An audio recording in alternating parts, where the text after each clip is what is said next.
Ladies and gentlemen, we have just 50 minutes to save the NHS. Please welcome to the stage your first NHS saviour, Dr Phil Hammond! Thank you, thank you, thank you. Thank you, gorgeous, lovely people. Welcome to 50 minutes to save the NHS. I was born in the NHS. How many people are born in the NHS? Yeah. Born in the NHS. I was born in the NHS. Louder! Born in the NHS. I was born in the NHS. This'll be interesting. Born before the NHS. I was born before the NHS. Big round of applause over there. Wow. If you were born before the NHS, you'll know what a marvel it was. Before the 5th of July 1948, we didn't have universal healthcare. People were frightened of calling the doctor. Overnight, we had universal care free at the front door, paid for out of universal taxation. And one of the reasons it's in trouble now, it's a victim of its own success. When it was started in 1948, half of us died before the age of 65. Now, 1 in 3 people born today will live to the age of 100. Yeah. Person who lives to 150 may already have been born. I don't think it's you, sir. Don't be too disappointed. But the point is, we are living longer and longer with diseases that previously would have killed us, and that's one reason why we're slightly overloaded. West Streeting and the incoming Labour government have said the NHS is broken. If you think it's broken, say aye. Aye. If you think it can and should be fixed, say aye. Aye. And if you think Labour and West Streeting are the people to fix it, say aye. Aye. Oh, who can that be? Who can that be behind the curtain, I wonder? Could it be only the second woman in history to be both chair and president of the Royal College of GPs? GP for 40 years, she set up revolutionary clinics for addiction, for gambling addiction, and to help NHS and care workers with mental health issues. Please welcome to the stage the one and only 5-star Dame Clare Gerada! Hi, Phil. You were like Eric Morecambe coming out there. You've learnt some comedy. I couldn't find the way out. How you doing? What's your watch saying? We always check Claire's vital signs when she comes on. So my oxygen saturation was 100% again. Wow, that's good. Let's have a look. Blood pressure? No. 280 over 160. Is that high? Is that high? What else have we got here? Anal tone, 97%. Amazing what these watches do these days, isn't it? Yes, it is. So I decided to do this with Claire because I don't know much about the honours system. I write for Private Eye. I'm never going to get an honour. But I sort of assumed Claire would be great for comedy because I assumed as a dame she would have done lots of panto. Turns out she's not that sort of dame. Why did you do this show with me, Claire? He knows I'm not that sort of dame. So when I got the email, it was just before Christmas, from Philip Hammond to come and talk about the NHS at the Edinburgh Fringe. Of course, I said yes, thinking that he was the Tory MP, Philip Hammond. And then... You said yes, the boring old spreadsheet Phil? Yes. So would you rather have done it with him or TV's Dr Phil? No, it's been fabulous doing it with you, Phil. It has been fabulous, yes. But we do have a slight legal requirement before we start. Claire and I both still registered with the GMC, only one of us still practices, but we need to know your resuscitation wishes should someone collapse in the audience today. We've been watching you on the way in and we reckon one cold snap could wipe half of you out. Or a heat wave. Claire, you've done some research. Have you found where the defibrillator is? I have. I've actually asked all the staff every single day whether they know where the defib is, and only one member of staff in over 2 weeks has known. And what's worse than having no defib is not knowing where the defib is. And I bet none of you noticed where it was. It's actually just down at the bottom of the stairs. Excellent. Well done. So let's just have a quick round of applause. Those someone wants to collapse today. If you'd like either Claire or I to try to resuscitate you, say aye. Aye. Okay, and if you just want, oh, fuck it, leave me, let me die in the corner, say aye. Ooh, that's the most we've had. It is. Now, here's a slightly trickier choice. I've been doing these shows since 1990, and during my time at the Fringe, 17 people have collapsed during my shows. Haven't been able to save one of them yet. But you've had slightly more success with an out-of-hospital arrest, haven't you, Claire? I had one at Waterloo Station. A man collapsed and I did the full works. Okay. Thomas's is only across the road, so yeah. Saved his life? I saved his life. Right, okay. Well, bearing that in... Yeah, so you can clap if you want to. Not too much applause, that's how fascism started. Arnold Brown. That's an Arnold Brown gag, by the way. So, slightly harder question for you now. So, in the event of your collapse, who would like TV's Dr Phil to try and resuscitate them? Say aye.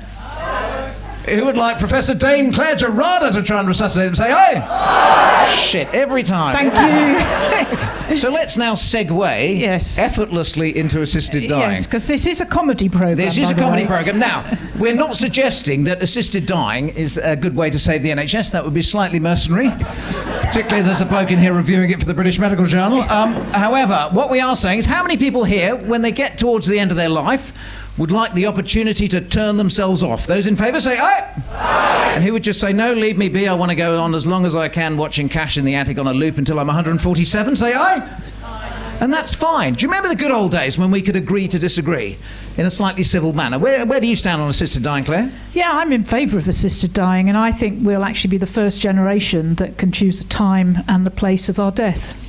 OK, and you've been involved in negotiations in Jersey, haven't you? Yeah, I'm involved in Jersey Healthcare, and they've just passed through their parliament to make assisted dying legal. It still has a way to go, but it will soon be available. So we won't actually have to fly to Switzerland, we can just go to Jersey? No, you have to live in Jersey for 5 years before you're eligible. Shit, OK. If that doesn't kill you first. Anyone here from Jersey? No. OK, so... In the meantime, we're all stocking up in our just-in-case drugs bag until we get assisted dying. Who wants to know what's in Claire's just-in-case drugs bag? Say aye. Because we can't do diamorphine anymore because of shipment. What have you been stockpiling for your assisted death, Claire? Well, I've been stockpiling HRT cream. On the basis that if I sort of lather my entire body with it, and then if you come to Phil's show this afternoon, he'll teach you how to pleasure yourself. And so what more fabulous way to go than with an orgasm? You die with an orgasm. Those in favour of dying with an orgasm, say aye. Has there actually been a randomised controlled trial of this, Claire? Any proof? Not yet. I've put a grant application in. And I'm looking for recruits on the way out. So anybody wants to sign up? I'm definitely signing up. Can you accept men? Because as a man, I want to die moist. Who wants to die moist? Say aye. You do actually. Everybody dies wet. Do they? Yeah, we all die wet. How? Because at the end of life, when you've just died, you excrete bodily fluids. So poo, pee, and saliva. This is a comedy programme, I promise you. Right. So even if you haven't eaten anything for ages, you do a pee and a poo when you die. Yes. I didn't know that. Yeah, well, now you know if you've ever been around somebody. Everybody dies wet. Wasn't that a B-side for R.E.M.? So I've been stockpiling hallucinogenic mushrooms. I've decided when I die, I want the works. I want mushrooms, I want some cocaine, I want some heroin, I want one of those virtual reality headsets that makes me think I'm in Acapulco, and I want to listen to the Pet Shop Boys. Those in favour of going out with a bang, say it! I think we should be able to do that, do you not? Yeah, I do, absolutely. The reason actually, seriously, I'm in favour of assisted dying is that, like many people here, I guess, I've had to nurse a relative at the end of life, and it's just gone on a bit too long. Anyone been in that situation? Yeah, and it does, doesn't it? And it happened if you've been to see my previous shows, you'll know that I've had two dads. My first dad, Barry, very sadly took his life at 38. And then I was really lucky to have a second dad, Stan, who was a West Country builder. And he was just the best stepdad in the world. He used to go to Steve and I, do what you're good at, do what you enjoy, and try to be a decent man. Isn't that lovely advice? If every young man had a parent like Stan, I'll tell you, we'd be in a much better place now. We wouldn't have that hate and violence and riots and stuff. Though those in favour of Stan-style parenting say, aye! Aye! Stan, rather sadly, got pancreatic cancer, and we know that, Steve Jobs couldn't even buy his way out of that one. And we nursed him home. He had a lovely palliative care team. It was all fine, but because he was so fit, he just went on and on and on. 6 to 8 weeks of really unpleasant, low-quality living. And he pleaded with me to speed it up. And, of course, I couldn't. All I could do was do a show about it. So I did a show about it, and I performed at the Pretty Folk Festival. And this farmer came up to me afterwards, and he said, Dr. Phil, I heard what you said about your stepfather, Stan. And that rang bells with me, because that's what happened to my father. He was a farmer, he was tough as old boots, he got cancer, it took him ages to die. He went on and on and on. He was just a dry old husk of a man at the end, and we thought that is not humane. That is not happening in our family ever again. So we got together, one big farming family, we got around the conference table, and we came up with this ideal that we call cling film assisted suicide. I said, what does that involve? He said, when people are close to the end of death, not before that, when they're close to the end of death, what we do is we wrap them lightly in a sheet of cling film. If they want to pull it off, they can, or they can just leave it be and die that bit quicker. We've seen off 3 members of our family like that, and it wasn't picked up at the post-mortem. So those in favour of cling film assisted suicide, say aye. Where do you stand on that, Claire? Ladies and gentlemen, I certainly wouldn't try that one at home. Can you reuse the cling film, Phil? I think you can if it's from Waitrose, but from what you said, it'd be quite wet, wouldn't it, if you died wet? You'd have to wring it out first and then reuse it. Which would be quite difficult. Comedy show. Should we move on? Yes. What we were hoping to do, my friend Dame Clare Gerada, who apparently is politically very well connected, assured me that the election was going to be in the autumn. So if you look in your Fringe programme, it describes this as the perfect pre-election warm-up. Anyone spot that? So what we were going to do is we were going to go around the country, we were going to collect ideas to save the NHS, we were going to add our own, we were going to present them to the various parties, and we were hoping one or two of them might make it into the King's speech. We're a bit late for that, but we've got to carry on with the show anyway, because you've all bought tickets. This was the first suggestion we had from Margaret McCartney, who's a GP in Glasgow, a friend of both of ours. This is her suggestion to fix the NHS. All government departments, but especially the Department of Health and Social Care, should have an anti-bollocksology unit in it, staffed by a broad range of experts who scrutinise all political reforms and block the ones that are bollocks. Those in favour, say aye. Aye. What's the biggest bollocks reform you've come across, sir? I think the 2012 NHS Act, which was actually called the Lansley Act, so some of you remember, only England. And what happened was Andrew Lansley, who'd just come in, having promised no top-down reform, basically did the biggest reform, and I use that word lightly, that has ever happened in the NHS. So big you could see it from outer space. And he literally got a hammer and smashed the health service, smashed medical education, smashed Public Health England, and basically we're still living with the consequences now. Do you think it affected our pandemic management? Oh yeah, absolutely. Well, it built in competition right into the heart of the NHS. Of course, the pandemic management had to have cooperation. Rather sensibly, they didn't have it in Scotland. How many people here from Scotland say aye? Aye. Anyone from England say aye? Aye. Anyone from Northern Ireland say aye? Oh, excellent, hey, welcome. Anyone from Wales say aye? Anyone here from outside the NHS just come to laugh at our health service say aye? Well, where are you from? Where are you from? Bristol.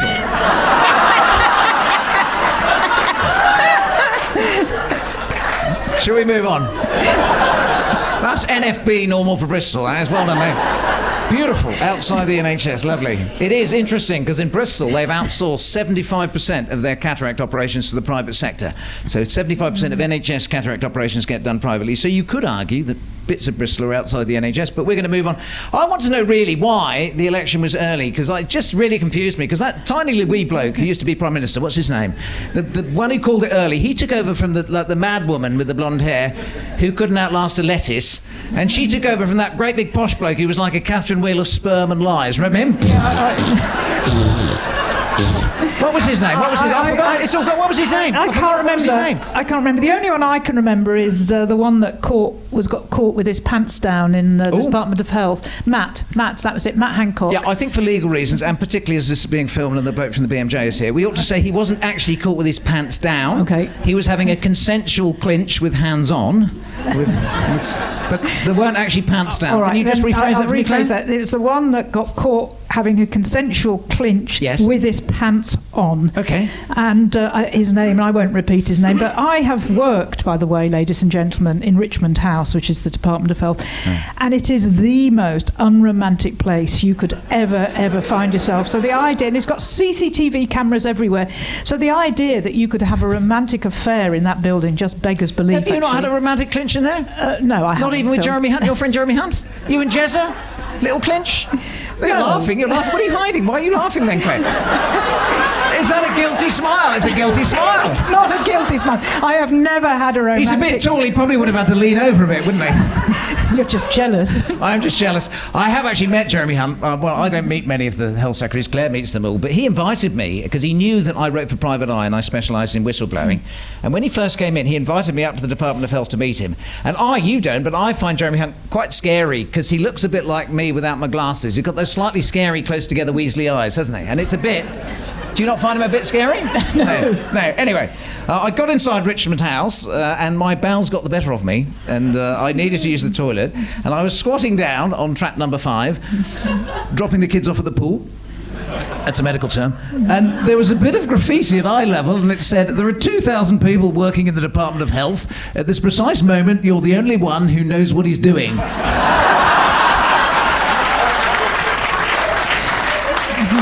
Do you think that's fair enough? Top-down reform doesn't work. You can't control something as complex as health from the top down. What we need is a B-Day revolution from the bottom up. Do you not think? Absolutely. So how would you do that, though? So say, because Rachel Reeves, very helpfully, has said there's no more money either. So if we start with the existing envelope of money in the NHS, could we transfer some of it into the community? Would it make a difference? Oh, it'd make a phenomenal difference. So at the moment, I'm a GP, and GPs do about 80% of all activity in the NHS for around about 6% of the budget. And we have to start shifting that resource away from hospitals into primary and community care, because there isn't going to be any new money. And actually, if we do that, we'll deliver more healthcare with better outcomes and at a cheaper cost. Is there good evidence that if you invest in primary care, you get better health outcomes? Oh, there's phenomenal evidence. For around 70 years, there's been unbelievable evidence that if you have the more GPs you have per head of population, the better the outcome. And I used to have a little prop, an apple, but Phil ate it. I've left your apple behind. No, Phil ate it, and it's probably going rotten.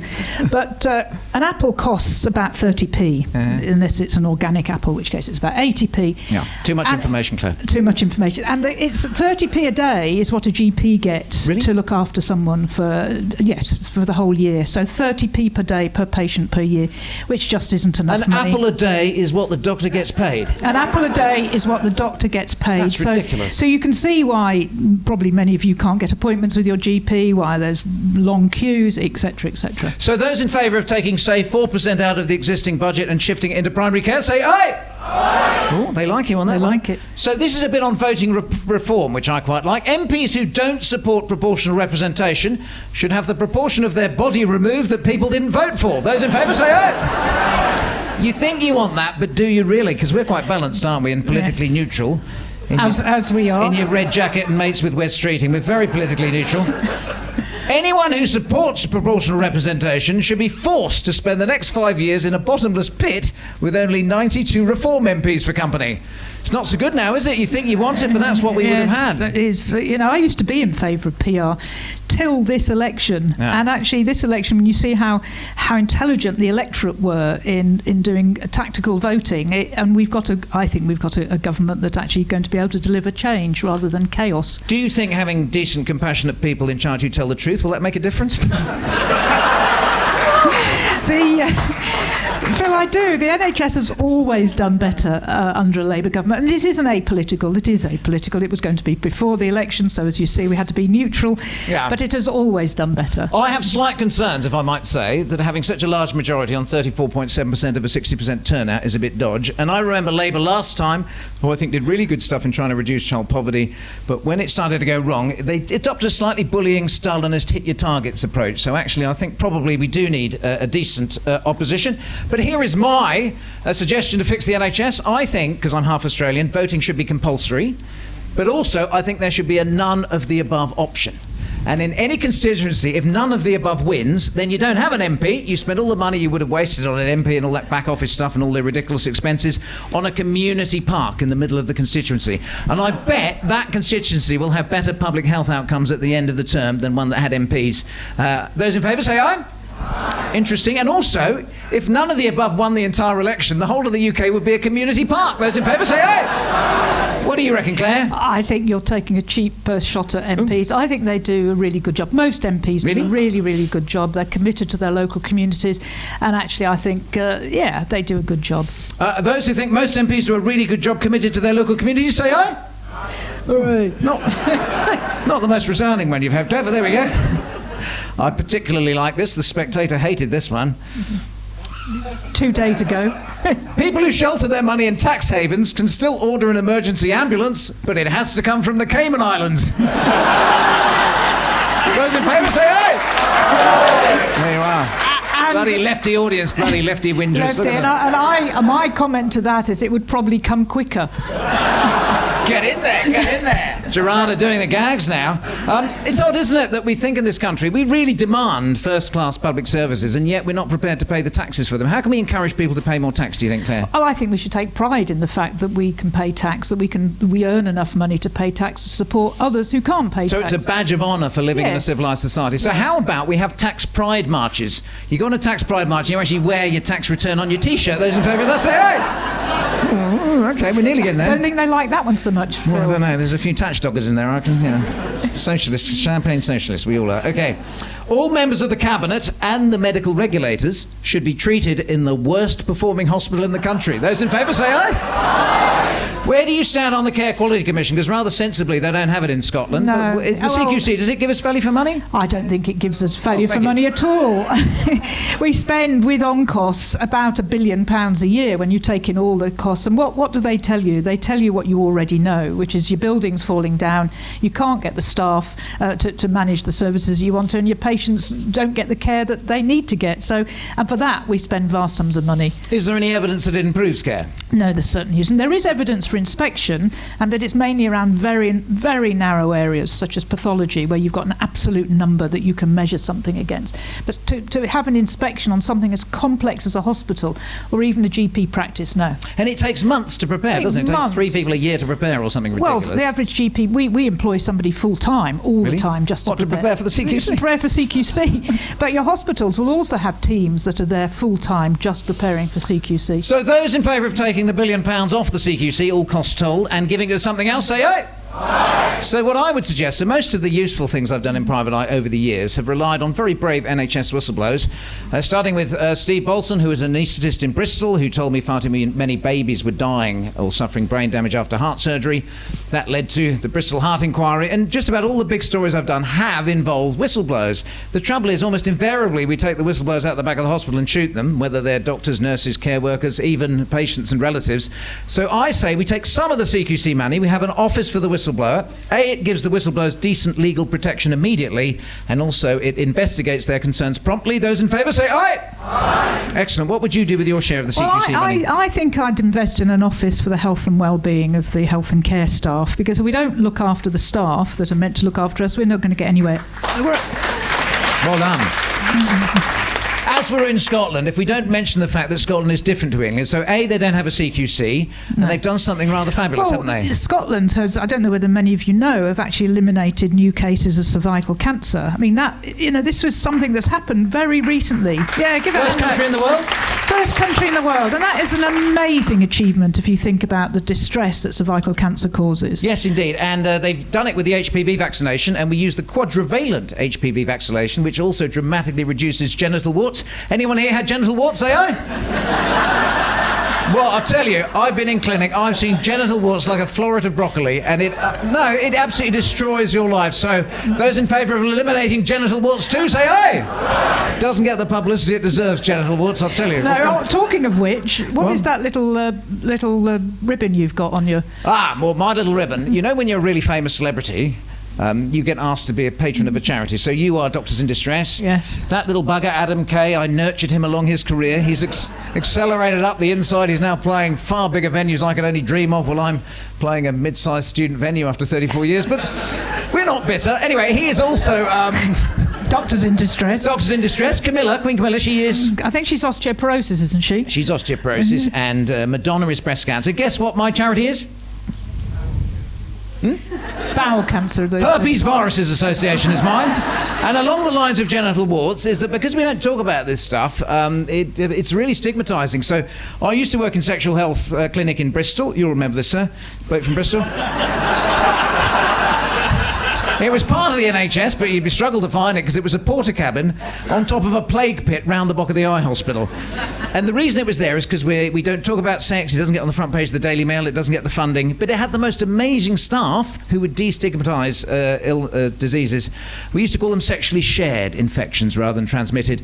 And herpes was one of the worst. It's only a cold sore gone south. It's chickenpox on your knob. It really isn't pleasant first time round, but subsequent infections, if you get acyclovir, are fine, and you have an understanding partner, you can have sex, you can have children, etc. But people take their lives with herpes. Why does that happen? It's because the drug company that made acyclovir wanted everyone to take it. So on the front of Time magazine there was this huge advert saying herpes is the new leprosy, herpes is forever, and people with herpes took their lives. So well done, the Herpes Viruses Association, for destigmatising herpes. Give them a big round of applause. Right. Tell us about your charity, Claire. Yeah, my charity is Doctors in Distress, which is a charity that aims to reduce the rate of suicide amongst all health professionals by providing them with spaces where they can come together to talk about the emotional impact of their work. And I would just like to thank all of you here, because all the profits from our 2-week stint at the Fringe are going to Doctors in Distress. So thank you so much for contributing. Now, it's time for the quiz competition. We always like the quiz competition in this. So which of the two lovely people on stage do you think used to smoke 40 cigarettes a day and on a bad day sometimes 80? If you think it was Dr Phil, say Dr Phil. And if you think it was nicotinic Dame Clare Gerada, say Dame Clare Gerada. Oh, they've slightly sussed you out. How on earth did you manage to smoke so many cigarettes, Claire? And how old did you start? Well, I actually started when I was 8 years old by picking up my father's dog ends. But I then gave up and restarted when I was 16. And for the usual reason that a lot of young girls start, which is I fancied these 3 boys. And these 3 boys all smoked. So I asked them to teach me how to smoke, which they did. And 30 years later, I was still smoking. It's one of the most addictive drugs you can get. Didn't your dad, as a GP, used to smoke in the surgery? Yeah, I mean, in those days, so he used to smoke with his patients in the consulting room. He was a GP. I used to smoke Number 6 and Embassy Red. Any of you remember those?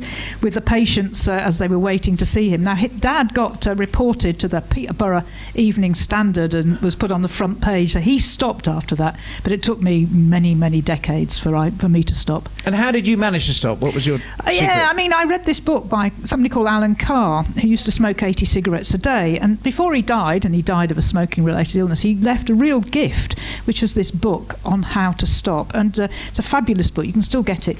But the one thing I learned from that book was not to make it a red letter day. Every time, every New Year's Eve, I'd throw my cigarettes in the Thames. Every birthday, I'd give up, only to buy them the next day. But he says, don't make it a red letter day. Don't put a cross in the diary. Don't tell anybody.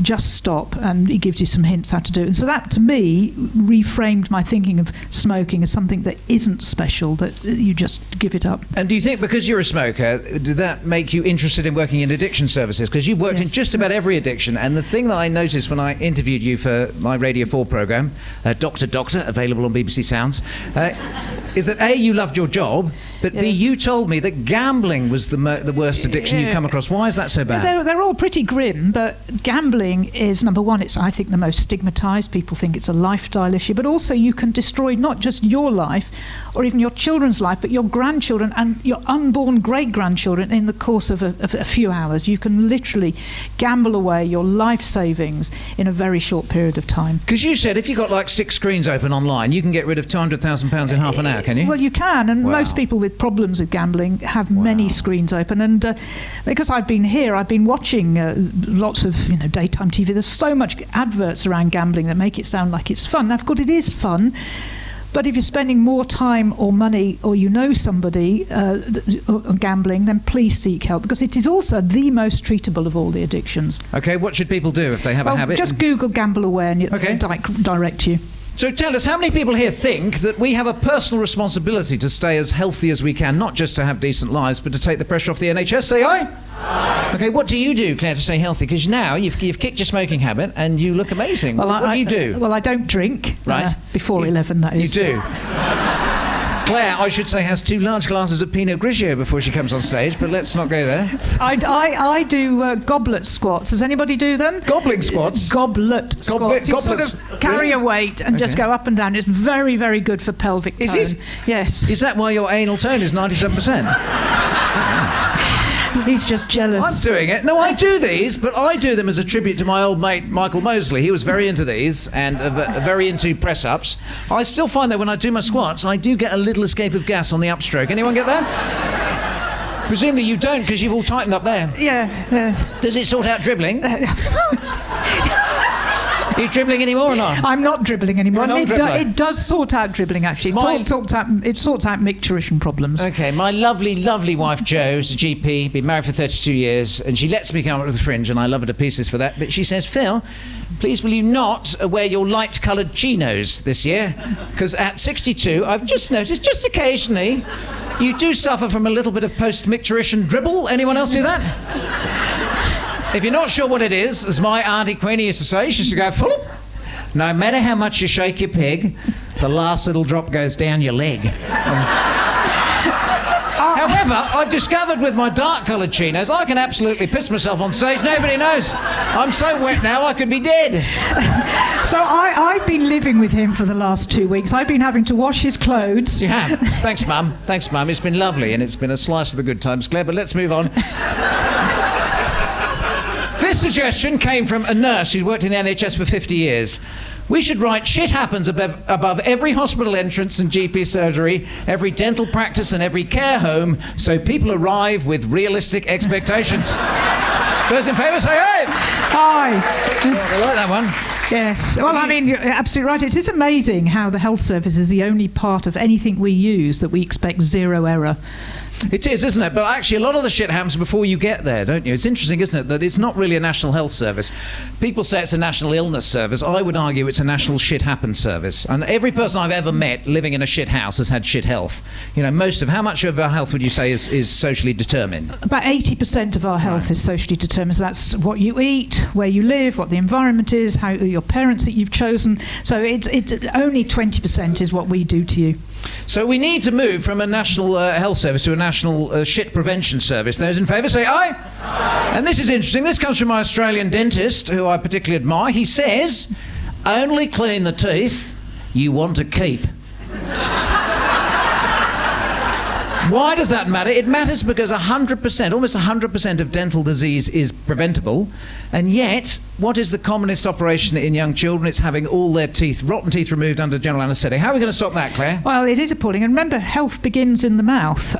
We've had an obliteration of NHS dentistry. We don't have Sure Start or health visitors anymore, so we have to reinstate those. And what about the corporate determinants of health? Because we know that shaming people doesn't work. You shame people for being poor, for being fat, or eating sugary foods, it doesn't work. How about, in the same way we've gone after smoking, we go after commercial food chains? I like this suggestion. To improve the nutritional content of food, the bosses of supermarkets and corporate food chains and restaurants can only eat a random selection of the food sold in their establishments. Those in favour say aye. Aye. That might work. It might work. You could eat. Yeah, but bear in mind that a Big Mac is a balanced diet, as long as you eat the gherkin and as long as you eat the cardboard box that it comes in. Is that the roughage? That's the roughage. Okay, you heard it here first. I particularly like this one too. Chief executives of water companies who pump raw sewage into our rivers and oceans should be obliged to bathe in it and then drink it. Those in favour say aye. Aye. Disposable vape should be disposed of on the lawns of the bosses who make them. Those in favour say aye. Aye. People should choose between paying a carbon tax or breathing the air in Port Talbot. Those in favour say aye. The air in Port Talbot is apparently very bad. Did you know that? No, I didn't know it. I know the air in Greenwich is, but not Port Talbot. This is one because you wanted us to big up some political achievements. And here's one just for you because you love politicians. People are living too long. We should celebrate the fact that the Conservatives managed to reduce life expectancy across the board.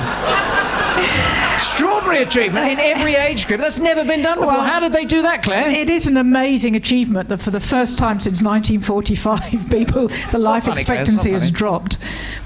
How did they do it, though? I mean, what was the secret, do you think? The secret is not investing in the health service, not investing in those determinants of health, like good housing. Which do you think was the most damaging? So you didn't like the Lansley reforms of 2012, but we've also had, obviously, Brexit, and we've had pandemic management. Which of those three things do you think killed the most people? I think Brexit has indirectly killed more people. More than the pandemic? Yes, I think it's anybody who work in the health service, we can't get the medicines, we can't get the staff. Also, the economy has plummeted, and that affects all of our health. And it also affected how we dealt with the pandemic. So I think Brexit.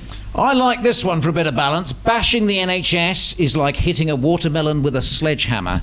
We need to celebrate its successes too, or it will disappear under the weight of despair. Those in favour say aye. Tell us some good things the NHS is doing, Claire. The NHS was built at a time of hope and community, and it still does that. It's still full of hope. The only problem is we expect it to do too much. We expect it to boil the ocean, to sort out all the social determinants. But the NHS delivers 1.3 million patients per day are seeing it. It delivers the first meningococcal vaccine, the first COVID vaccine, as I said, the abolition of cervical cancer. So it does a phenomenal amount. OK, we need to remember that. This is one from your husband Simon. Remember him? I haven't seen him for a while. No, you haven't, have you? No. Turn the school run into an actual school run. Those in favour say aye. I really like that idea. And obviously we'd have to stop the delivery drivers and the 4x4s knocking the kids over, but it could work. What did you suggest to Blair and Brown all those years ago? Many moons ago, I suggested that on Charles' 14th birthday that we bought them a bicycle on the state. The basis they'd be able to exercise, roads would be safer, and actually they'd stop stealing my bike. So those in favour of bikes for all 14-year-olds who don't already have a bike, say aye! We like this one. This is men's health we're moving into now, dangerous territory. Anyone who doesn't wash their hands after going to the toilet, usually a man, should have poo fingers tattooed on their fingers. Those in favour, say aye! What do you reckon? What is it about men that take disgusting risks, Claire? Yeah, I've just had this picture of the king reading that one out in the King's speech. Anyone? I mean, men do take more risks. They also, and here is a very sexist comment coming up, they do better when they're married to women, whether or not they're in a happy or an unhappy marriage, whereas actually for women it isn't the same. So you need us. Have you told Simon this? He knows. Sorry, can we edit that bit out? Actually, do you mind before it goes out? Okay, I think it's true though, isn't it? I mean, women are the ones generally. I have so many patients, male patients I've seen, who come in with a lump in their testicle because their partner has said, or central crushing chest pain going down your left arm, yes. You should get that sorted out. Okay, this from the Green Party. Plant trees and charge people to look at them. A forest that pays is a forest that stays. Isn't that nice? How many people here have decent access to green space? It gives you so much health, doesn't it? Yes. And yet we live in these big boxes and don't go out and enjoy it as much. How many people think we spend too much time staring at our screens rather than enjoying the green space around us? Yeah. Do you think our children do that? Yeah. Well, this is going to change your life. This is absolute genius. Turn the internet off at midnight unless you're using it to save lives or you really need a wank. Those in favour say aye. What do you think of the internet? Do you think it's a force for evil, Claire, or do you think it's got some useful bits in it? Well, it's a balance, isn't it? I mean, the internet saved our lives during the pandemic. How on earth would we communicate with our loved ones? How would children have been educated? So it is a balance. I mean, there's a lot of shit on the internet as well, but... there is. Yes. What have you seen that's shit recently? Moving on. Here's how to solve the social care crisis. People should be legally entitled to live with their children for as long as their children live with them. Those in favour say aye. That would sort it out very quickly, wouldn't it? Yes. Now, you're big on waste. So one of the reasons you think we should transfer money into primary care is that in primary care we do fewer investigations, etc. Somebody suggested we should only be allowed to take 5 tablets a day maximum. Those in favour say aye. I mean, in the old days, we said any more than 5, they start interacting with each other. Yeah, absolutely. And any of you that can visualise a prescription, it can only have 5 on it. And now, in the olden days, 1 we'd give you, 1 piece of paper. Now it's not unusual to have 5 sheets of paper, 25 medicines. I beg people don't take them. If they do take them, the side effects all interact with each other and they stop working. It's a sort of pharmacological stew. It's nuts, isn't it? I remember when I was a GP a long time ago, we just for a laugh, I did an audit to find the woman on the most tablets in the practice, and she was on 28 tablets a day, including warfarin. And she was having her warfarin levels checked, and they were going up and down like a bride's nightie. And we couldn't understand why, so I did a home visit, and it turns out she got so confused taking 28 tablets a day that at the beginning of the month she'd empty them all into one big basket, take out 28 at random each day. I figured it would even itself out in the end, doctor. But that's in essence what people do, isn't it? They just take any old one. I'll take up to the blue ones, the pink one. Pink one clashes with my shoes. I'm not taking that one. I'll have that purple one. That's lovely. Or the little yellow ones that I found backstage, which I don't know what they are. Not mine, Claire. They're not mine.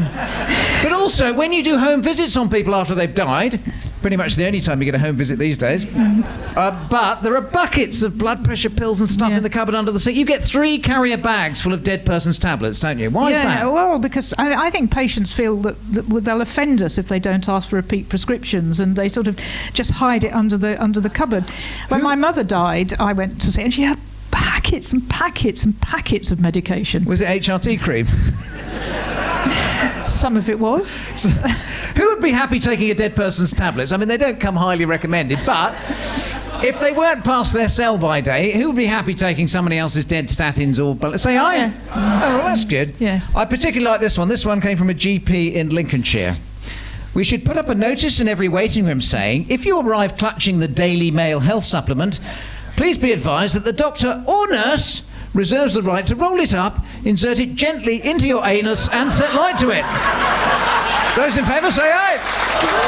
They like that one. Yes, yes. Where do you stand on the Daily Mail, Claire? It's an amazing newspaper, so supportive of GPs. It is, isn't it? I once had this awful article written about me by somebody called Richard Littlejohn, so many of you know him, and he called me a pig in a poke, a two-bit politician, and that my father, who just died, should be ashamed of me for scaremongering around the Health and Social Care Act. So, and then he claimed he was related to me, which is quite bizarre.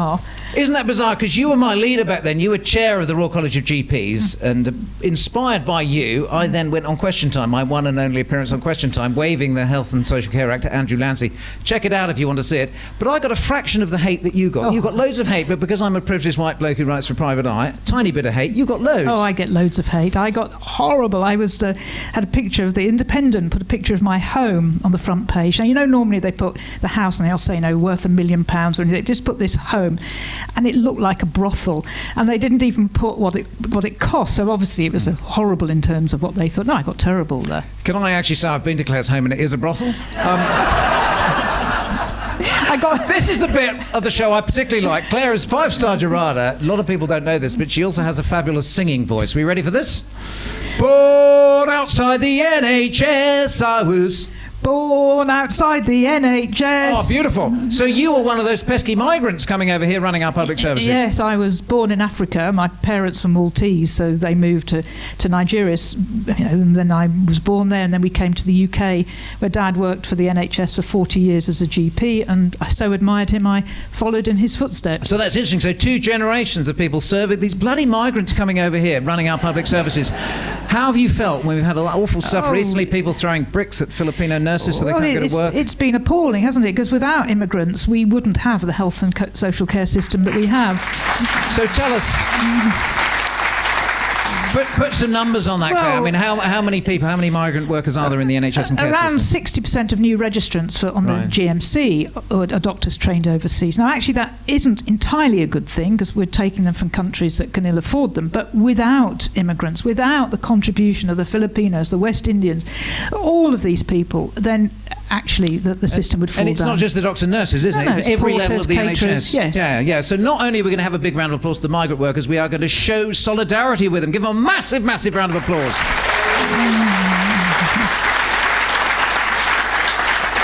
Now, do we have any nurses in the audience? Yeah. These suggestions come from Newcastle, so I'm just pre-warning you. But they are about nurses, so here we go. Trigger warning. Nurses typically lift patients on the count of 3. If they lifted them on the count of 2, they could save 33% of their time for other essential tasks. Those in favour say aye. Gosh. Who would like to hear another one from Newcastle pertaining to how to sort out the bed crisis? You ready? Okay. The bed crisis. Swap hospital beds for bunk beds. Bed crisis sorted. Would that work? Final one on nurses, which is Claire's favourite. I think it's a bit distasteful, but she makes me read it out every show. A nurse's uniform typically costs over £100. However, you can buy one in Ann Summers for $19.99, and it's wiped down. And I have actually been to Ann Summers. It's just down on Princes Street if anybody wants to go in. And you can actually buy a nurse's uniform. They're on special offer, and you can actually also get a men's nurse's uniform. Yes, and you said in previous shows you were going to buy us each a uniform for us to wear on our final performance, which is it. And where are they? Where is the nurse's you uniform? said you'd wear your frilly underwear, and you haven't worn it, so... Claire doesn't wear any underwear if you really want to. If we're going to start dishing dirt, Claire, I feel slightly sad that we're not going out in the nurse's uniform. We'll do that for a private party afterwards. Private party afterwards. Any patient who brings more than 3 problems to the doctor should also bring a bottle of Prosecco. Those in favour say aye. So that's enough jokey stuff, Claire. I want you now to read out this amazing leaflet that came through our window, not our window, our door, on the 5th of July 1948. May have come through the window. Even our letterbox. Letterbox is the thing. So your new National Health Service begins on the 5th of July. What is it? And what do you get? What is it? It will provide you with all medical, dental and nursing care. Everyone, rich or poor, man, woman or child, can use it or any part of it.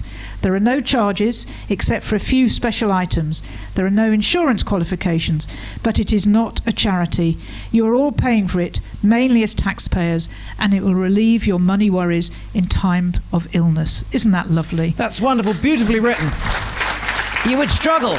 Any bollocks written by McKinsey or any of those management consultants since can't touch that. Who would like to recommit to those ideals and the welfare state? Say aye. Aye. I'm glad you said that. Can we have the lights up, Wayne, please?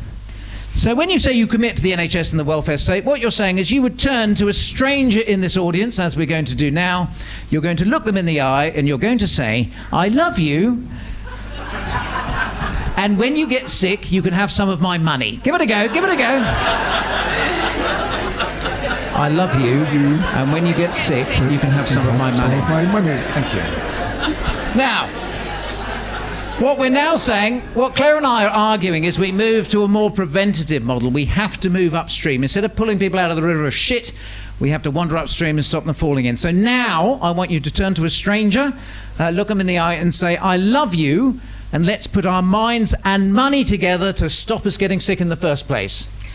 I love you. And let's put our minds and money together to stop us getting sick in the first place. Have you seen my underpants as well? That is it. That is our final show just finished. You can take away a poster if you want to, because we sold out. We've stopped putting posters up. But if you want to take a free poster and commit to Doctors in Distress, make a donation, you can. I've been very moved coming to this show. Dame Clare Gerada, at 60-something, has done her Edinburgh Fringe debut, and it's just been an absolute joy. Thank you very much. Thank you. Right. And thank you, Phil. Here we go. We're bang on now. So the best way for you to look after yourself and look after each other is to come to my other show, The Ins and Outs of Pleasure, which has about 20 tickets left. We'd be nice to see you there, but it's been a wonderful Edinburgh Fringe run. Thank you, Claire. Thank you all for coming. Thank you, Wayne. Good times. Thank you, Wayne, up in the box. Give Wayne a big round of applause. Take care.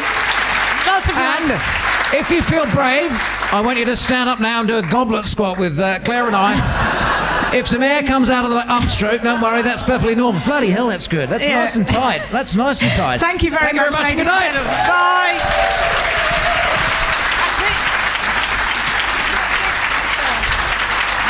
That's it.